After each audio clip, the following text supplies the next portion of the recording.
This is McCook's Mr. Bill, and you're here on Donzie 52 channel. I'm out here at a ranch I worked part-time for 41 years.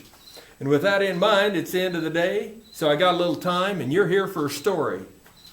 Okay, the story is very simple. Don't steal. I think that's pretty simple. And I'll give you 3 reasons why you shouldn't. In the 1890s, a man was harvesting his corn, and he would put it in a crib. They put it in a crib that was off the ground some distance so that it'd keep the mice and the rats from getting to it as easily. Back then, the only food they had is what they grew, and so it was life and death. Well, he noticed corn was being taken out of his crib and it was disappearing. And so there was some footprints around that it wasn't his. Okay. So one night he thought he heard some noise out there by the crib. So he stuck his shotgun out the front of his cabin and pulled the trigger. Boom. Middle of the night. Dark, couldn't see nothing. And wasn't going to go out there to investigate in the dark just in case he had missed and the guy might try to get him. Well, the next morning he went out there to the corn crib and he saw blood stains on the ground. And so he went, followed him about a mile over to the next homestead. There was a cabin there, and on the front porch there was a man laying there dead. He had killed his neighbor. Of course, the neighbor was there stealing his corn.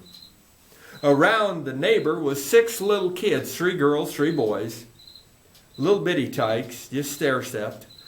And they were crying for their dad that was dead. Just a little ways off the cabin was a grave of the wife of that man he had killed.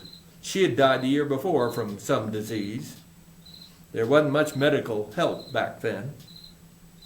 And so he took and buried the husband by the wife, and he loaded up the little kids in and took them to town and told the sheriff what happened. They didn't press any charges against him. And they divvied up those kids to the different area people that would take them. But like he said, all that guy would have had to do is say, "My kids are hungry." And he said, I'd have given him the corn. But instead he thought stealing it was the only way he was going to get it. That right there is a good education for everybody in any time period in this history of earth. It never hurts to ask. And even if they say no to giving you some, say, what can I do to make enough money or trade for, food for work before you steal? When I was a kid in the 1960s, a woman over there at near Palisade, she was living on Social Security less than $200 a month. And she was trying to make a little supplement income, so she raised watermelon. And the kids were always stealing watermelons out of her patch, almost a pilgrimage out there. They'd go out there and steal a bunch of them, so we'd really cut into what little money she could get from it. Plus, she was working for nothing then. She got mad and threatened the town and the people not to do that, not to let their kids do that. Well, finally, she stuck a shotgun out the window one night, a .410, just a .410 shotgun. Pulled the trigger, shot over the kids, but the BBs tracked out. The BBs just don't go in a mass, but they quite often will track out more than you would imagine, or a non-shooter would imagine. And the right BBs hit the right place, and they killed a young man for stealing watermelon. Like she said, if they'd have offered to buy them for little or nothing, for just $1 a piece, they could have had them. So that boy, for probably $5, could have got all the watermelons they wanted. And he lost his life. He lost his life. But it isn't just back in the history that I speak of. But today, I have people, young people more than any other, but say we don't have to stockpile for a day after event, any kind of a day after event. Because we'll go down to the hardware stores or we'll go to Walmart and we'll steal anything we want the day after. And of course they see things like Katrina, where the hurricane came through there, and they see a lot of people looting the area and stealing stuff out of there, and they think there's no repercussions.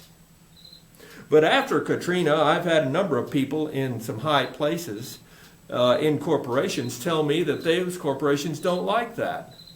They don't like their stores vandalized and financially raped on that kind of event. And so what they are doing and have done, some of the giant stores have put in sound machines.